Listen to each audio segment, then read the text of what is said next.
gospel kat kum Lukas kalnang bakhan riu kat khot bakhandai ter hadu bakhatsan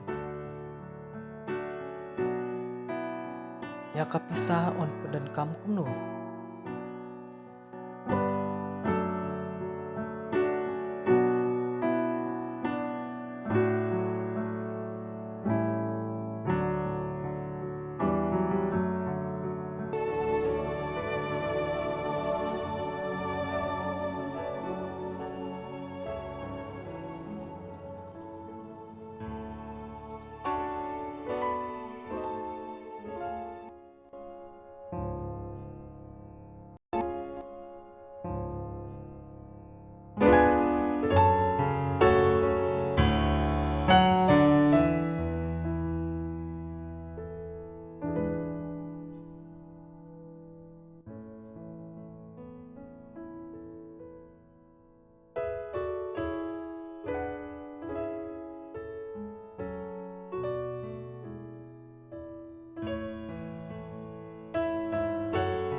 di komta ngaong happy penya dialog yala di da kaba penen kam hok ya kaspa kani ka pathai komta habakan duno on sa pediang yapi ha ka yeng bom judo jar balai hok akikam barit baria on le hok akikam bakrau jar balai klub akikam ki barit on le klub akikam ki bakrau te lada pilong bomla banshania ha kaba penya yala kispa pathai kumno onla banshania yapi ban penya ya kaspa basisha balada pila long ubomla banshania agba yate ban kapisa jong kiwai uei uban ai hapi ya kapate ka jongpi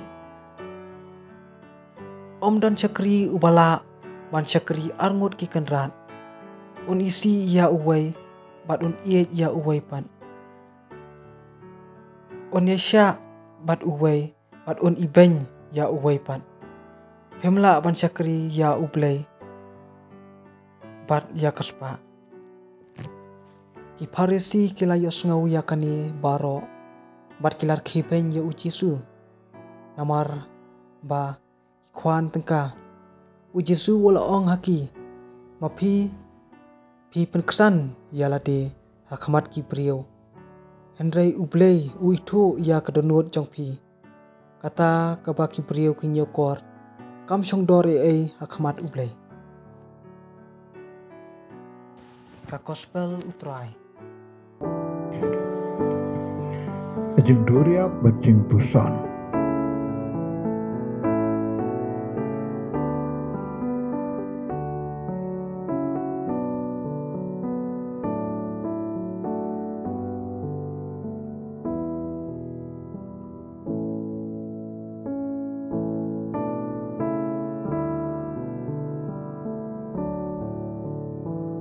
Pule biang. I tell you, use worldly wealth to gain friends for yourselves. so that when it is gone, you will be welcomed into eternal dwellings. Whoever can be trusted with very little can also be trusted with much, and whoever is dishonest with very little will also be dishonest with much. So, if you have not been trustworthy in handling worldly wealth, who will trust you with true riches? And if you have not been trustworthy with someone else's property, who will give you property of your own? No one can serve two masters. Either you will hate the one and love the other,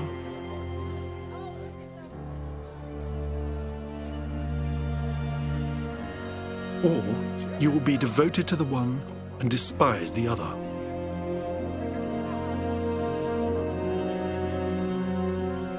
You cannot serve both God and money.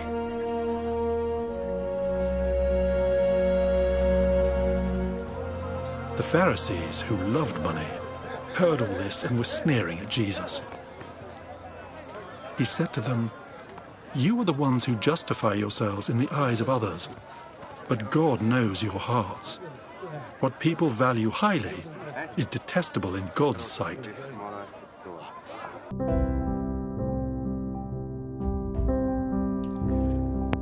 Kajing yaro yabe go kres.